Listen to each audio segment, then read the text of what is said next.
Good day, friends of the Enterprise Development Property Fund. Nigel again here with my friend Maya at Maya de Waal Attorneys. We are talking about the structure that I'm going to use for my 50 by 4 challenge. So Maya, you understand how my 50 by 4 challenge works, in that I'm going to buy 50 properties over a 50-day period while I'm still 50 for under 50 million rand. Now, it's a daunting challenge. So I'm trying to properly structure everything. So from a legal perspective, give us some guidance in terms of what you believe the best type of structure would be to do something like I'm doing. Nigel, normally one starts to look at yourself. Do you want to own the properties in your own name? Or then if you want to own in your own name, are you married? Are you married in commutative property? Are you married out of commutative property? Now, particularly when you build a portfolio like your 50 challenge, would be definitely not to do that on your own name.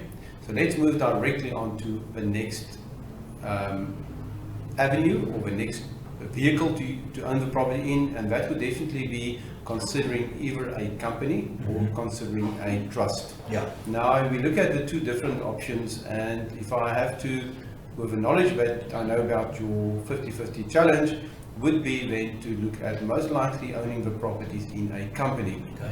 The company structure got various benefits because you can actually have shareholders in, and you can chop and change the shareholders quite easily. But definitely at the bottom of the platform, or the fundament in Afrikaans we can say, foundation of your ownership, would definitely not that the shares be owned by yourself, but it will definitely be advisable that the shares be owned by a trust. And here now we can look at two different types of trusts. One can be a business type of trust, which I would not recommend, because again, a business trust has got fixed beneficiaries. It's very similar to a company in my view. So we would most likely look at a trust, which you call a family trust or a discretionary trust. And that would be, for me, the direction to go. One company, or maybe even more than one company, because again, you don't want to put all your eggs in one basket. So you can have different companies, and most likely if you are the only player or the party in this challenge, then your family trust would be ending up to be the sole shareholder in that particular company or companies. Okay, so not a company trust, but a family trust. Not a business trust. Not a business trust. Not a business trust, because a business trust for me normally has fixed beneficiaries. Okay. And for in business management, it's actually been better to create a company rather than a business trust. Because it's almost like the same for me, a business trust and a company. But let's move on to a trust. A trust is much more flexible, because in a particular case of a family trust, you'll start the trust with a founder, that can be yourself, and then you have to have at least 3 trustees recommended. The reason for the 3 trustees is that the moment that the trust has got 3 or more trustees, this trust is exempt from the National Credit Act. Okay. So that's one good big benefit. The next one is that they must definitely be an outside trustee.